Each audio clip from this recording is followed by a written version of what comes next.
E eu quero relembrar um pouco daquilo que nós falamos no começo, desde o começo do ano para cá, sobre os assuntos que nós tratamos. Por quê? Porque nós colocamos janeiro como um mês de nós falarmos um pouco daquilo que você precisa ser no ano de 2024 para que as coisas sejam melhores, para que as coisas aconteçam na sua vida de forma mais correta, mais perfeita, da forma como Deus deseja que você chegue, aonde Deus quer que você vá, não é? E para isso a palavra, ela foi direcionada. Nós oramos, pedimos ao Senhor, Senhor, me dá um tema, me dá uma sabedoria, que me dá uma instrução do que colocar, do que falar para os teus filhos nesses dias, para preparar cada um para aquilo que o ano vai trazer. Muitas coisas vão acontecer durante o ano de 2024, mas nós estamos preparados e vamos passar por ele em vitória, em nome de Jesus. Amém? Amém? Então nós falamos sobre as antigas sementes e as novas colheitas, para você lembrar da importância de ter um coração sarado, um coração aplanado, um coração pronto para receber as sementes que Deus tem para derramar na tua vida. Nós falamos também sobre a importância de estarmos preparados para as lutas espirituais, para as batalhas que virão. Nós falamos sobre a armadura de Deus, você aprender a entender a arma do inimigo e se preparar para vencer essas armas, vencer esse ataque que vem contra a sua vida. Na semana passada nós falamos o quê? Sobre a importância do clamor, da oração. Um clamor muda a sua história. Um clamor tem o poder de mudar a nossa história. Falamos sobre a vida de Josafá e a forma como Deus livrou o exército de Israel naquele momento, numa batalha onde ele nem entrou na batalha. Ele simplesmente adorou ao Senhor. Irmão, louvor, ele é uma arma de batalha poderosa contra o inimigo. Não tem capeta que fica num lugar onde tem o louvor do Senhor. Vocês viram a imagem do Big Brother esses dias? Eu não assisto aquela porcaria, graças a Deus. Mas eu recebi imagens de um rapaz que lá dentro começou a manifestar. Entortou tudinho. Coisa mais feia. E aí tem uma moça lá, não sei se a moça é crente, alguém colocou um louvor para tocar, ele correu da sala. Saiu correndo da sala. Então não fica onde tem o louvor. Não fica. Por isso que eu falo, pastor, mas não posso ouvir um pagodinho? Pode, querido, pode. Mas você tem que pensar o que isso te atrai. O que isso vai atrair? O louvor atrai a presença de Deus e os outros. A presença de Deus não atrai. Então, já podemos fazer por eliminação aí o que pode acontecer, não é? O que pode acontecer. Então, cuidado com aquilo que você ouve. O louvor é uma arma de vitória. É uma arma contra o inimigo para poder vencer de forma poderosa, de forma maravilhosa, tudo aquilo que Deus vai fazer na nossa vida. Amém, queridos? E hoje eu tenho uma outra palavra para o teu coração, e essa palavra mexeu muito com o meu coração essa semana. Muito. E eu espero que ela mexa com o teu coração também. Então o tema da mensagem de hoje, ela vai mexer com você de forma assim. Olha, o desejo do meu coração é que Deus pegue você assim por dentro e dê uma remeleixo assim e leve você embora assim aos pedaços para casa hoje. Tá? Esse é o desejo do meu coração hoje, que Deus realmente dê uma moldada no teu coração. Então o texto de hoje ele vai nos levar a uma travessia. Travessia, pastor? Que travessia é essa? Há uma mudança de regência. Lembre-se, toda vez que você muda de um território para o outro, há uma mudança de regência sobre a sua vida. Nós falamos sobre isso há um tempo atrás, sobre a vida de Jacó. Não é? Quando Jacó está voltando da casa do seu tio Labão, e aí ele diz que ele, num determinado momento, ele se encontra com um lugar chamado Maanaim. Maanaim, esse lugar é chamado de o encontro do exército de Deus, mas não são um exército só, são dois exércitos que se encontram ali. Um exército que deixa de acompanhá-lo até onde ele estava e um novo exército de anjos que chega para acompanhá-lo até onde ele vai encontrar o seu irmão.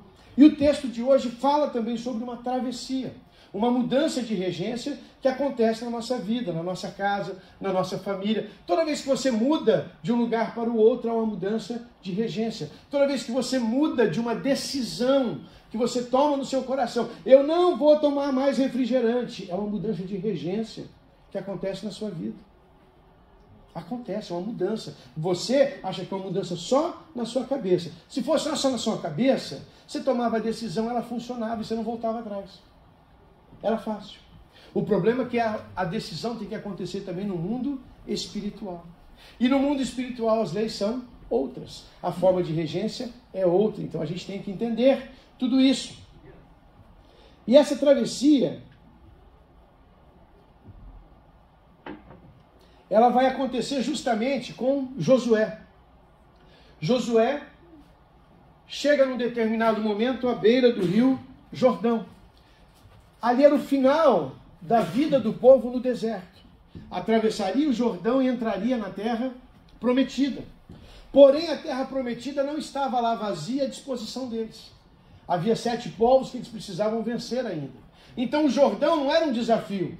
O Jordão era só uma travessia. O desafio era vencer depois aqueles povos que intimidaram aquele povo todo de Israel e os levou a andar 40 anos pelo deserto porque tiveram medo de entrar na terra prometida. E Josué ele chega naquele lugar, à beira ali do rio Jordão, e ele tem que agora atravessar o povo para o outro lado. Esse povo que está ali não é o mesmo que saiu do Egito. O povo que saiu do Egito morreu no deserto. Só ficaram as crianças com menos de 20 anos, as pessoas com menos de 20 anos ficaram vivas, e Josué e Caleb. O resto morreu tudo no deserto. Nós falamos sobre isso um tempo atrás. Morreu tudo no deserto. Então, essas pessoas provavelmente, quando o povo saiu do Egito e atravessou o Mar Vermelho, que Moisés abriu o Mar Vermelho, esse povo provavelmente ou era muito criança, ou nem estava vivo, nem tinha nascido. Então eles nunca viram um mar abrir, um rio se abrir, ou algo assim se abrir. Para eles ia ser uma novidade. Os únicos que estavam ali e tinham essa imagem clara na sua mente era Josué e Caleb. Nós já vimos o mar abrir uma vez. Nós sabemos que Deus pode fazer. E eles chegam ali e ele recebe a visita de um anjo. Há um anjo do Senhor que aparece a ele e ele pergunta para aquele anjo: o Senhor, você é do nosso exército ou você é do exército dos nossos inimigos? Nós falamos sobre isso também esses dias atrás, não é? Nós lembramos esse assunto esses dias atrás. E ali Deus vai dar uma estratégia para Josué, de como ele vai fazer para atravessar o rio Jordão. E é diferente, porque com Moisés, a Bíblia diz que o povo ficou com medo, porque o exército do Egito vinha perseguindo, o exército de Faraó vinha chegando para encurralar eles. Eles estavam encurralados porque atrás tinha o exército, na frente o mar, não tinha como atravessar. O povo reclamou com Moisés, Moisés clamou a Deus, e a resposta de Deus para Moisés foi o quê? Quem lembra? Porque clamas a mim, Moisés, diga ao povo que marche. Então deixa eu dizer uma coisa, para de reclamar para mim, marche, irmão. Marcha, marcha. O povo de Deus não pode parar. O povo de Deus não para, gente. O povo de Deus não para. Não, ai pastor, eu estou com um problema. Não começa a reclamar, continua marchando, querido. Continua marchando, porque o que Deus tem para fazer para nós, Ele já preparou. Nós é que ainda não chegamos lá no lugar do milagre. Na hora que o povo pôs o pé no mar, o mar abriu. O milagre estava pronto. Eles só não tinham chego lá, no lugar da provisão, do milagre, da promessa. Agora era diferente, porque Moisés não estava lá. A Bíblia diz que Moisés botou o cajado na água, bateu com o cajado na água, e quando ele bateu o cajado na água, o mar se abriu.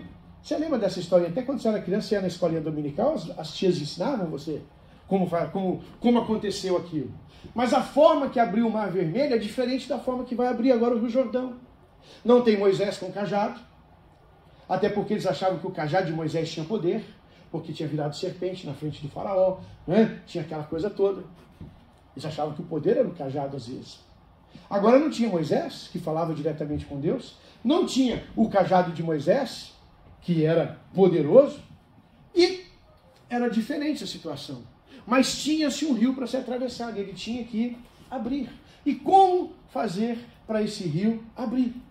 E Deus dá então para Josué um novo meio, um novo protocolo, uma nova receita de como abrir o Rio Jordão. Josué está ali, gente, pensa, Moisés acabou de morrer.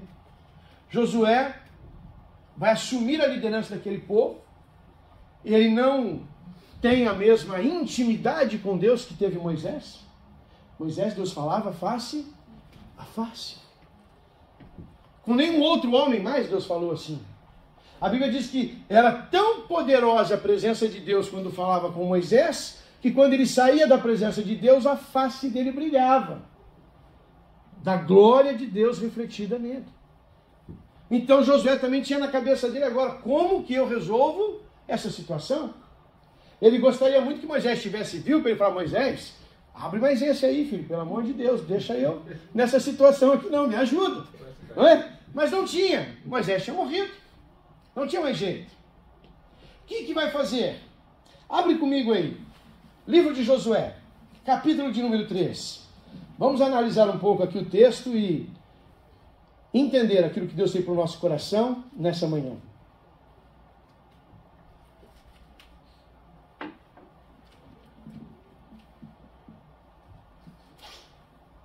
Vamos aprender um pouco do que vamos aplicar durante esse ano na nossa vida. Um pouco daquilo que nós temos que usar na nossa vida, no nosso dia a dia, na nossa vida espiritual, para mantermos o nosso coração firme no propósito e no caminho que Deus tem colocado para cada um de nós. Amém? Você encontrou aí Josué, capítulo de número 3.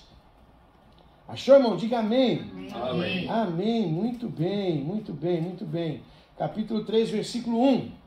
Levantou-se, pois, Josué de madrugada, e tendo ele e os filhos de Israel partido de Sitim, vieram até o Jordão e pousaram ali antes que passassem. Quantos dias eles pousaram? Está aí no versículo 2. Sucedeu que ao fim de 3 dias, que os oficiais passaram pelo meio do arraial e ordenaram ao povo, dizendo, quando vocês verem a arca da aliança do Senhor, o vosso Deus, que os levitas sacerdotes a levam, partirei vós também do vosso lugar e a seguirei. Veja, no primeiro momento, na primeira vez no Mar Vermelho, Moisés estava na beira da água, esperando uma direção de Deus, e Deus disse, toca com o cajado que vai abrir. E agora Deus disse diferente para Josué. Olha, reúne os sacerdotes, os levitas, avisa todo o povo, fala para o povo ficar ligado, que na hora que os sacerdotes, os levitas sacerdotes, levantarem a arca e começarem a caminhar, então vocês caminhem atrás da arca. Havia aqui uma receita aqui do negócio. Como fazer dessa vez? Então presta bem atenção. No versículo 3 ele vai dizer assim, e ordenou o povo, então, quando vides a arca da aliança, vosso Deus, que os levitas sacerdotes a levam, partirei vós também do vosso lugar e a seguirei. O que eu aprendo aqui? Primeira coisa, meu querido, aprende uma coisa. Não importa que situação você esteja vivendo, só caminhe se Deus caminhar. Só vai se Deus for com você. Eu tenho certeza que tinha gente ali querendo. Ah, não, eu sei nadar. Eu vou no nado. Mas eu atravesso. Mas Deus disse o que para Josué? Fala para o povo ficar calmo. Na hora que a arca da presença de Deus se levantar e for, você vai. Então aprenda, não vá na direção onde Deus não está indo, querido. Não ande para onde você não sabe se Deus está te levando. Só vá aonde Deus está levando você. Não se iluda por palavras, por convites, por circunstâncias. Mas pastor, aquela pessoa me ofereceu um negócio. Olha, o negócio da China, irmão. Pergunta se Deus está indo com você primeiro. O negócio pode ser bom demais. Para ele. Pergunta para Deus primeiro, aprenda. Nós às vezes erramos demais porque não consultamos o Senhor o quanto deveríamos. Porque não achamos que Deus está preocupado. Se eu vou fazer um negócio, se eu vou comprar uma casa, se eu vou comprar um carro, se eu vou... Quem já andou de carro comigo sabe que eu chego no shopping e digo assim, Deus, cadê aquela vaga que o Senhor tem para mim? E ainda digo assim, quando a vaga é muito boa, assim, na porta da loja que eu estou indo, eu falo assim, a vaga do dizimista. A vaga do dizimista, Deus guardou para mim, não é? Eu digo mesmo, quem está no carro comigo já ouviu. Já ouviu. Por quê? Porque eu tenho certeza no meu coração que Deus está cuidando de cada detalhe da minha... Ah, pastor, vaga de estacionamento, tem um monte no shopping. Tem, querido. Mas aquela lá era minha. Você pode pegar uma para você lá pro fundo, não tem problema não. Fica à vontade. Fica à vontade.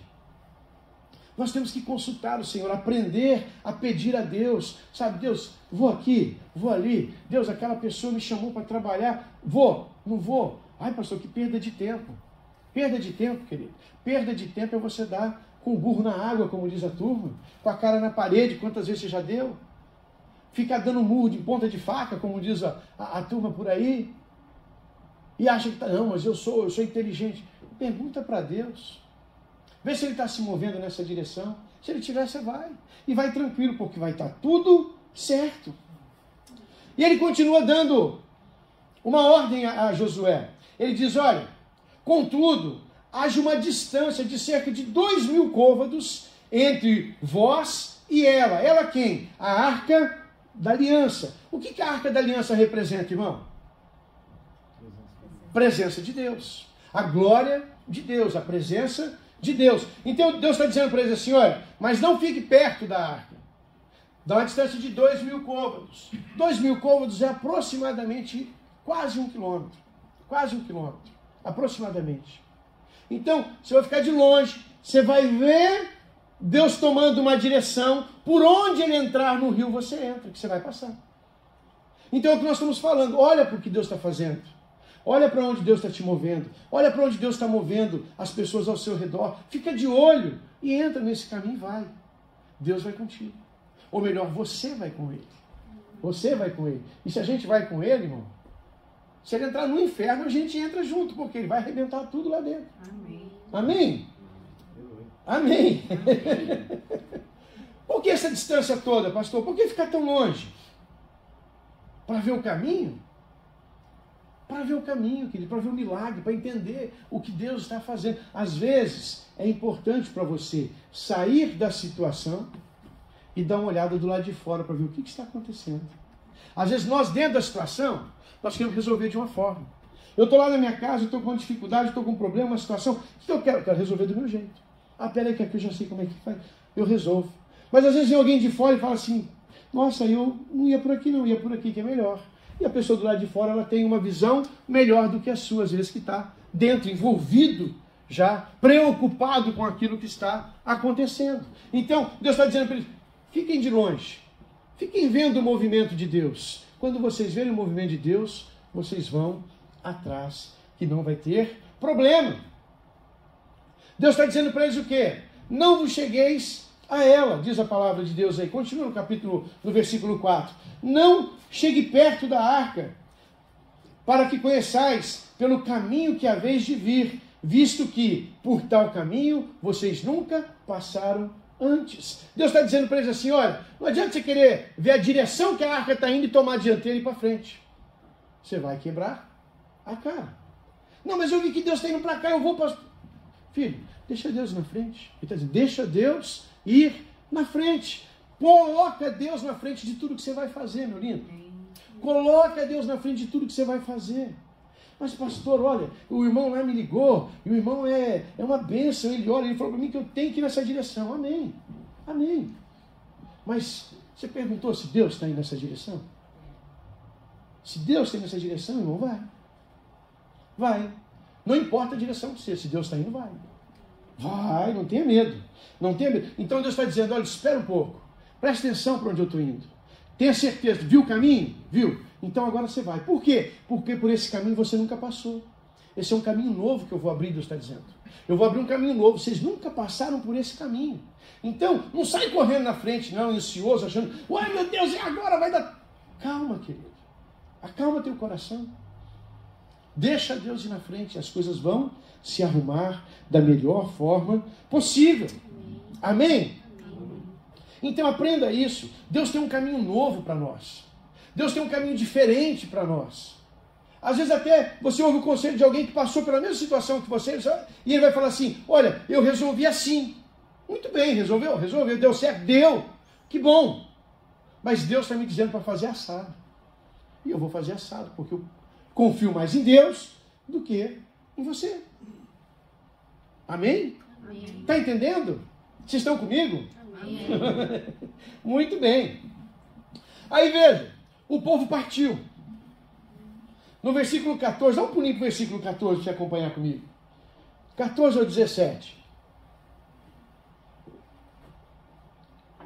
Presta atenção nisso daqui.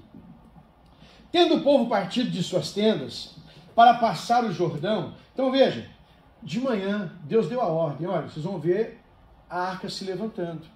Os sacerdotes levitas, os levitas sacerdotes. Vocês sabiam disso aqui? A gente fala que tem levita e tem sacerdote, mas tem levita que é sacerdote.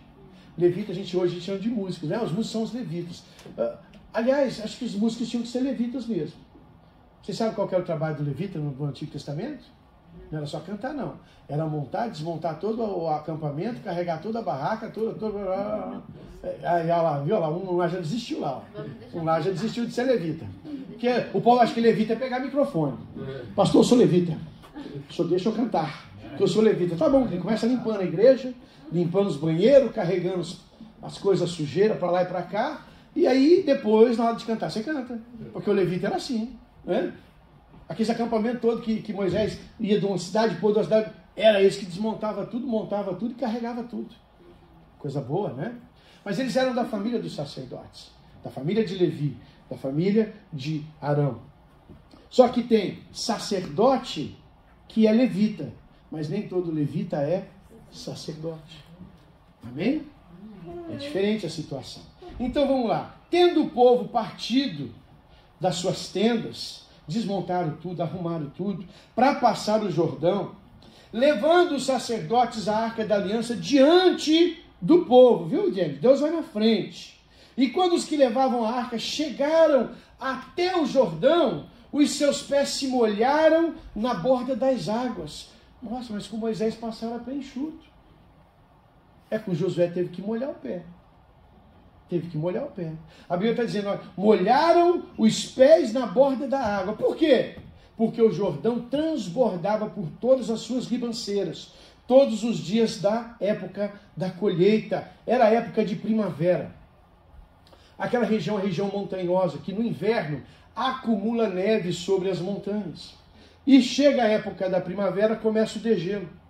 E esse degelo todo, ele corre, cai no Jordão, o Jordão transborda além das suas ribanceiras. Tem lugar que normalmente ele tem 30 metros de largura, ele chega até 1 quilômetro de largura, porque ele vai transbordando a lateral, vai caindo por todo lado. Então a Bíblia diz que havia uma corredeira muito forte e essa enchente que vinha, esse transbordo de água que descia da montanha, essa água fria que descia da montanha. E a Bíblia vai dizer então que os sacerdotes, aqueles que estavam levando a arca, eles tiveram que molhar o pé na beirada do rio para que eles pudessem passar.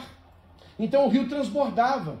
E no versículo 16 ele vai dizer assim: paravam-se as águas que vinham de cima, levantavam-se num montão, muito longe da cidade de Adã, que fica ao lado de Sartã.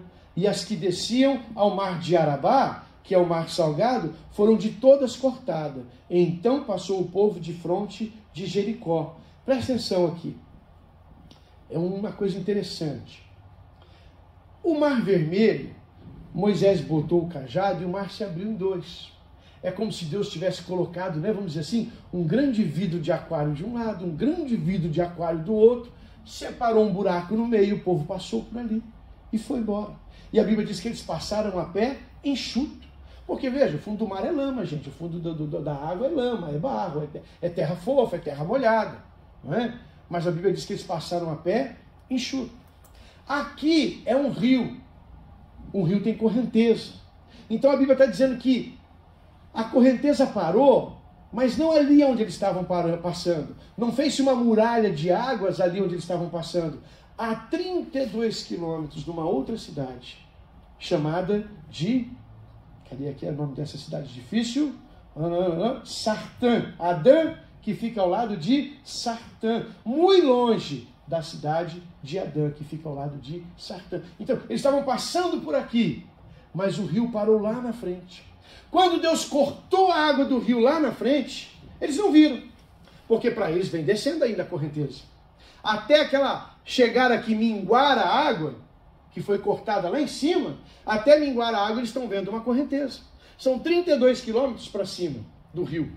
Então eles estão vendo 32 quilômetros de rio passar na frente deles, sem saber que vai parar a qualquer momento. Mas eles estão vendo aquela força de água passando, transbordando sobre tudo. Então deixa eu te entender aqui uma coisa, olha que interessante isso. Nem todo milagre, ele é visível para você na hora que ele está acontecendo. O milagre para eles atravessarem já tinha acontecido, 32 quilômetros acima. Deus cortou a água, só não tinha chego aqui. Ainda não tinha chego aqui. Tanto que ele vai dizer que quando os sacerdotes entraram, eles molharam o pé na água. Depois o povo que estava 1 quilômetro para trás, passou a pé enxuto. Mas os sacerdotes tiveram que molhar os pés. Para quê? Para a água abrir? Não. Foi a hora que a água veio acabando. Deus cortou lá na frente, como não sei. Se foi com um vidro grande, com a mão, como é que... Não sei. Agora, imagina o povo lá daquela cidade, vendo aquele rio parando, de repente assim, pum, estancou o rio. Está acontecendo alguma coisa. Mas não é para mim, porque eu não estou sabendo o que é. Não sei o que é. Então, às vezes, se o milagre está acontecendo na tua vida, a pessoa está do lado, está olhando, não está entendendo nada. Não está entendendo nada. Fala, meu Deus, o que está acontecendo aqui? Por que está acontecendo isso na vida do irmão? Fica tranquilo, querido. É Deus movendo as águas sobre a vida dele, ou sobre a sua vida. E então esses sacerdotes entraram. Depois que eles entraram, eles caminham por quase 1 quilômetro e param no meio do rio. No meio do rio. E lá eles ficam parados, segurando a Arca da Aliança. E aí o povo então vai passando por eles, vai passando por eles. O sacerdote foi o primeiro a entrar e vai ser o último a sair. Enquanto eles ficaram parados no meio do rio, o rio se manteve seco. E o povo passou de pé enxuto. Agora, olha que interessante. O que isso tem a ver comigo, pastor? Muito simples. A maioria de nós, a gente vem para um culto como esse aqui, muito mais preocupado com o que Deus vai me dar hoje, do que o que eu posso fazer para o meu irmão. Muito mais preocupado com o que Deus tem para mim agora, o que vai ser hoje, qual vai ser o meu milagre, qual vai ser a minha bênção, do que preocupado em como eu posso, na igreja hoje, abençoar a vida de alguém. Eu tive uma reunião agora há pouco, antes de começar o culto, com alguns irmãos. E eu vou falar para vocês, esses irmãos são uma bênção. Por quê? Porque ele molha os pés, para que eu e você passamos por terra seca. Os sacerdotes tiveram que entrar primeiro e enfrentar aquela correnteza que ainda descia. Porque a água não foi cortada no pé dele.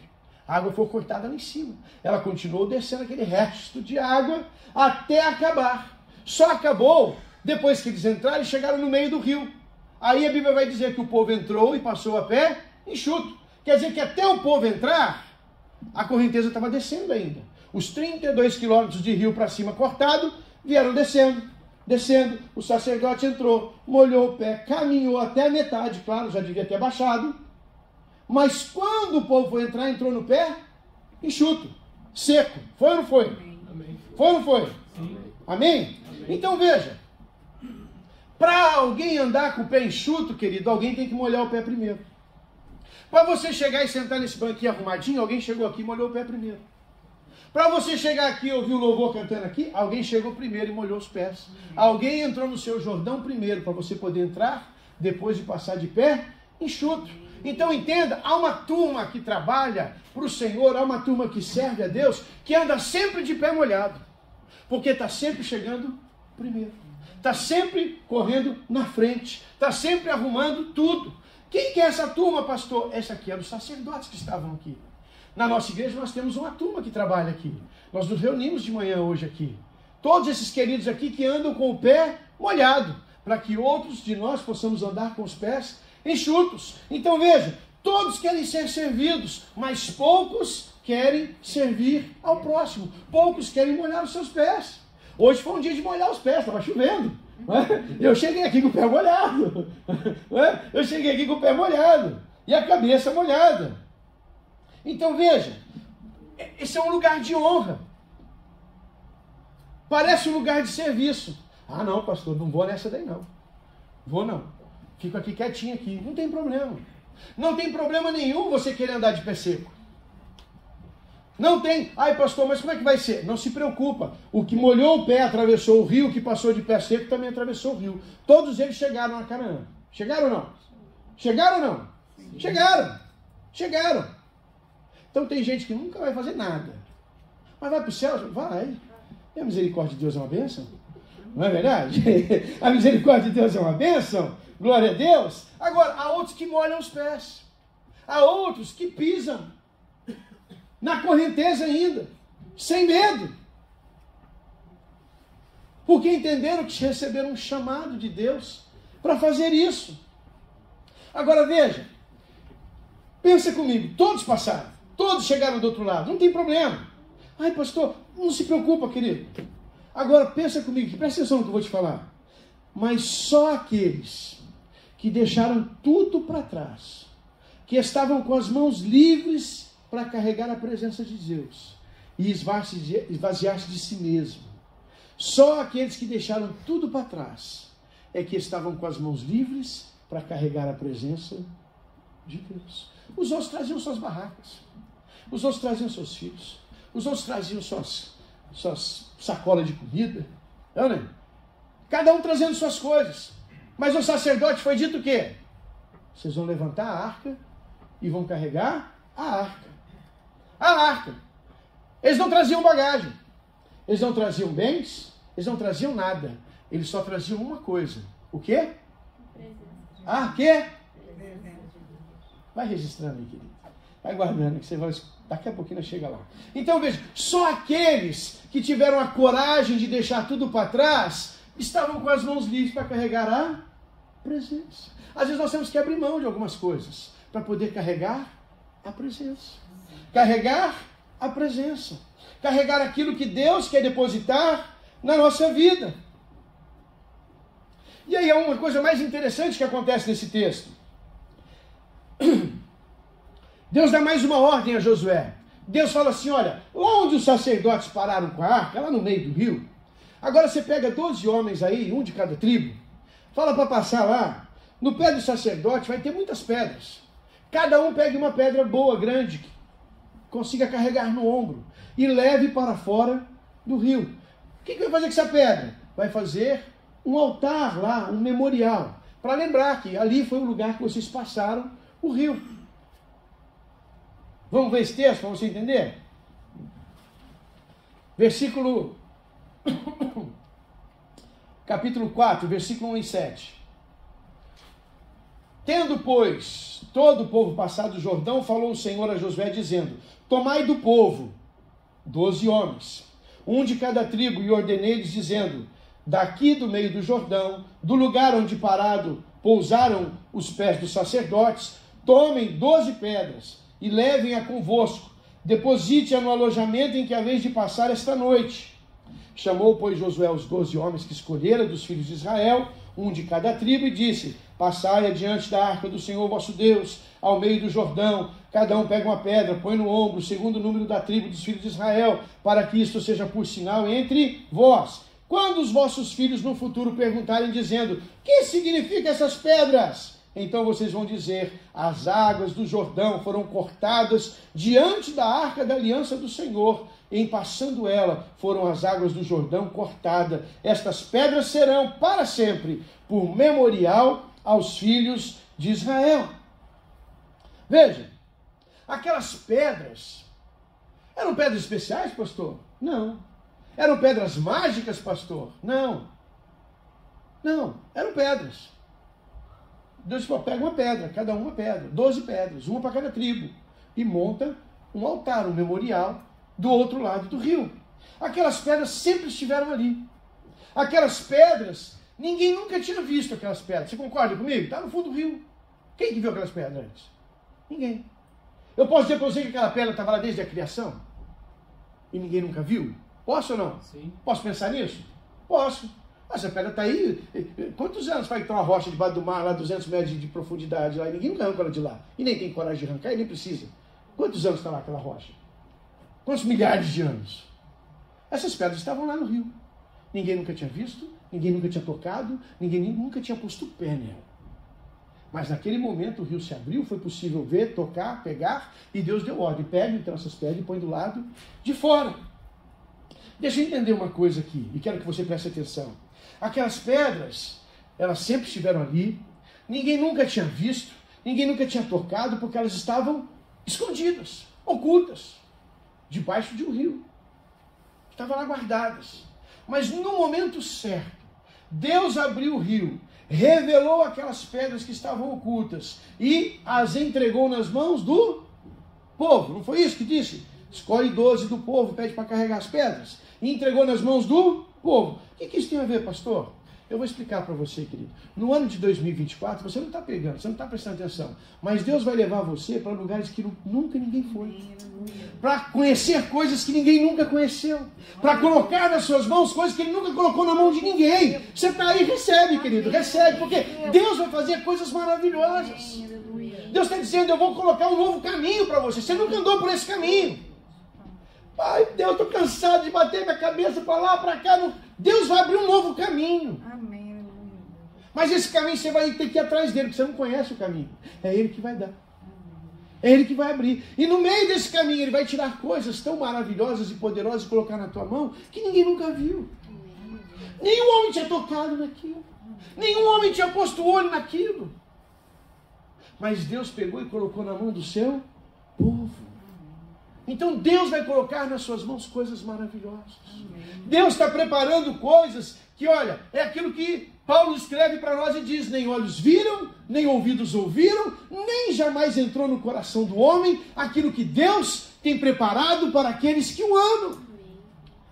Por isso que amar a Deus não é dolorido, não é pesado, não é difícil, porque aquilo que Ele me dá, Ele nunca deu para ninguém. Aquilo que Ele coloca em minhas mãos, Ele nunca colocou nas mãos de ninguém. E Ele diz mais, agora pega essas pedras e faz um memorial. O que é um memorial? É um altar. Mas um altar com um objetivo de lembrança. De marcar uma mudança de regência. Mudou-se a regência, saiu da regência do deserto e foi para a regência de Canaã. Regência da terra prometida. Lugar que habitava as promessas de Deus. Lugar que manava leite e mel. Eles saem do deserto, onde comeram maná há 40 anos. Se você for lá no YouTube, nosso, lá da igreja, tem uma mensagem lá, escrita assim, seu maná vai acabar. Você vai descobrir que maná, ele não é bênção. Nós ficamos clamando, às vezes, Deus me dá um maná, Deus me dá... Maná não é bênção. Maná é misericórdia de Deus para o povo não morrer no deserto. Olha, tem nada para comer nesse deserto, vou dar maná para vocês comerem. E vai comer 40 anos para largar a mão de ser murmurador. Então a gente toma maná como... Ai, pastor, Deus derramou maná na minha vida. Eu não quero maná de Deus. Desculpa, eu não quero. Eu não quero. Deus tem para mim uma terra que mana leite e mel. Por que eu vou me contentar com maná? Mas 40 anos eles comeram maná, saíram da regência do maná e entraram na regência da terra que mana leite e mel. Saíram do deserto e entraram na terra da prosperidade. Saíram da escassez do deserto e entraram na terra da prosperidade. Você acha que você come pouca carne? 40 anos eles comeram carne uma vez só. Uma vez só. Foi, pastor, foi. Começaram a reclamar e chorar que queria carne. Deus mandou codornizes para eles, codornas. Um bando de codorna voando no deserto, começou a cair tudo no pé dele. Aí diz que eles comeram, que Deus deu um trem neles, aquela fome que eles estavam lá, que saía até pelo nariz, a carne, tanto que eles comeram. De tanto que eles comeram, passaram tão mal depois que botaram para fora. A Bíblia diz que saía pelo nariz. Eu gosto da Bíblia, a Bíblia é muito aberta. Ela mostra as verdades para a gente. Às vezes a verdade a gente não gosta, mas ela mostra. Né? Ela mostra. Davi, o homem segundo o coração de Deus. Mas era adulto. A Bíblia podia esconder. Não, Davi é um homem segundo o coração de Deus. Nunca adulterou. A Bíblia é clara. Ela é clara com a gente. Ela é clara conosco. Ela mostra para nós que nós somos filhos de Deus e temos o direito de entrar na terra prometida. Mas ela também mostra que eu sou falho, sou fraco, tenho minhas deficiências, minhas necessidades e preciso depender de Deus. Agora veja, olha que interessante. A mensagem de hoje, o nome dela é esse aqui, ó. O que você carrega. Pergunta para o seu irmão. O que você carrega? O que você carrega? Pergunta outra vez, ele entendeu? Pergunta para ele. O que você carrega, filho? Veja. Muitos de nós carregamos apenas as nossas bagagens. Muitos de nós carregamos somente aquilo que nos pertence. Carregamos as nossas experiências, nossos bens, nossos egos, nosso orgulho, nossas realizações, meus sonhos, meus desejos, meus planos, pastor. Muito bem, é um direito seu. Nem é pecado. Ah, pastor, verdade, é? Então vou fazer mais. Vai, filho. Vai.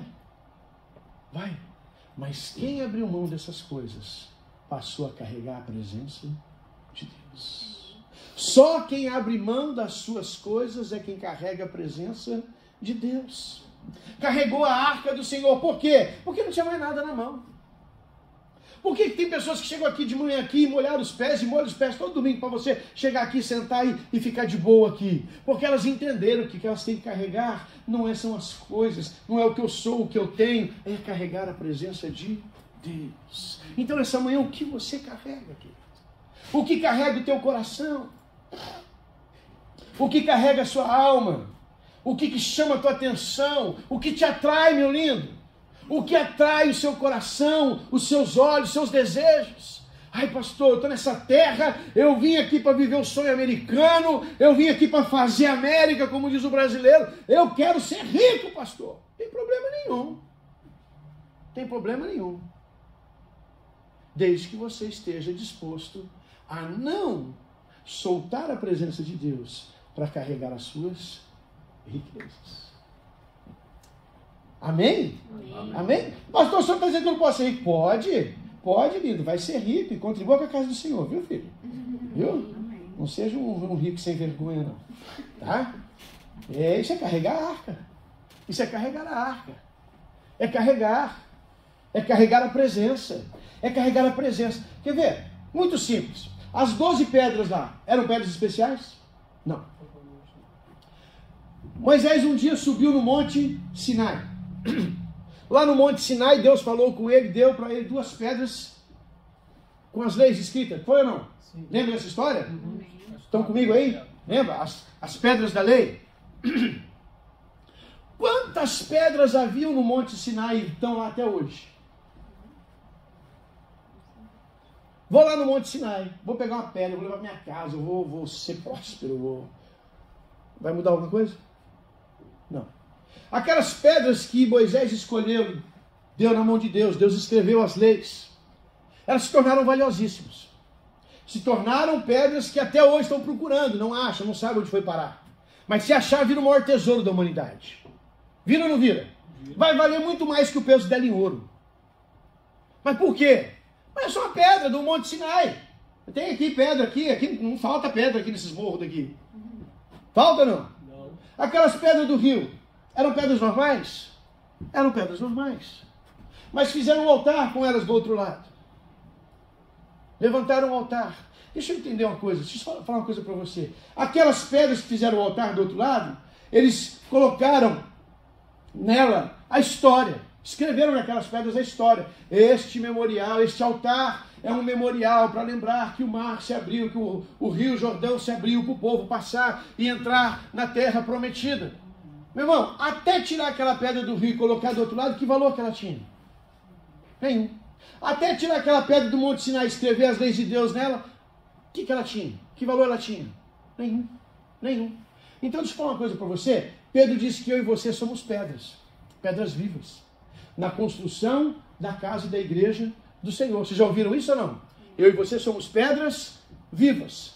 Então veja, não importa se você é uma pedra do Horebe, não importa se você é uma pedra do Sinai, não importa se você é uma pedra do fundo do Jordão, não importa se você é uma pedra tirada de uma favela no Brasil, não importa se você é uma pedra tirada de uma faculdade poderosa dos Estados Unidos, não importa, o que importa e faz de você diferente das outras pedras é aquilo que Deus escreveu na sua vida e na sua história. Amém, amém. O que muda, o que transforma eu de uma pedra simples é que hoje eu carrego uma mensagem.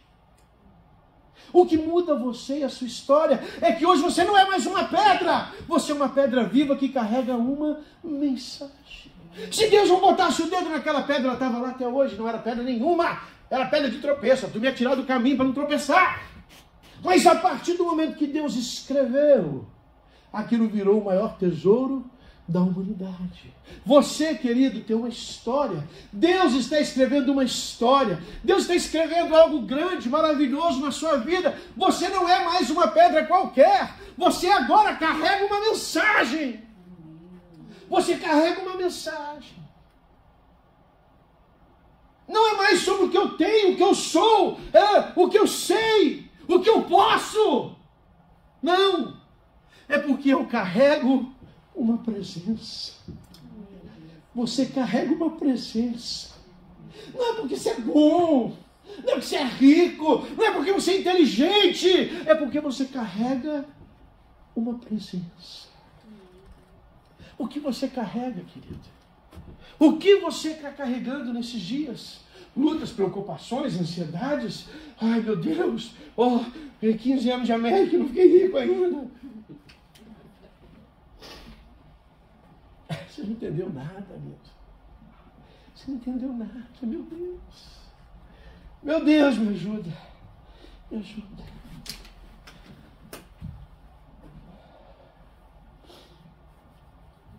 Aqueles homens entenderam. Aqueles homens entenderam que o que diferenciava eles dos demais era que eles carregavam a presença. É que eles carregavam a história, eles carregavam uma mensagem. Nós somos uma carta aberta ao mundo. O mundo conhece Deus através de nós. O mundo lê a Bíblia através de você, querido. Ninguém lá na rua sai abrindo Bíblia para ler, mas quando ele olha para você, ele lê a Bíblia. Ele vê como que você anda, como que você é, como que você se comporta, como que você age. Por quê? Porque você é uma pedra que tem escrito em você uma mensagem. Pastor, tem nada escrito em mim, nem tatuagem eu tenho. Ao contrário de uns que tem, um gibi, né? Nada contra também, problema seu. Nada contra. A verdade, queridos, é que Deus nos escolheu para carregarmos muito mais do que as nossas preocupações e ansiedades do dia a dia. Ele nos chamou para sermos aqueles que carregam a presença. Então eu quero dizer para você nessa manhã que hoje é tempo de você soltar. Hoje é tempo de você soltar tudo aquilo que te atrapalha, soltar tudo aquilo que pesa na sua vida, mas que não é presença, tudo aquilo que pesa no seu coração, mas não é presença. É tempo de você soltar. Gabi, pode subir aqui. Vem para cá o pessoal. Vamos ficar de pé, queridos. Vamos ficar de pé.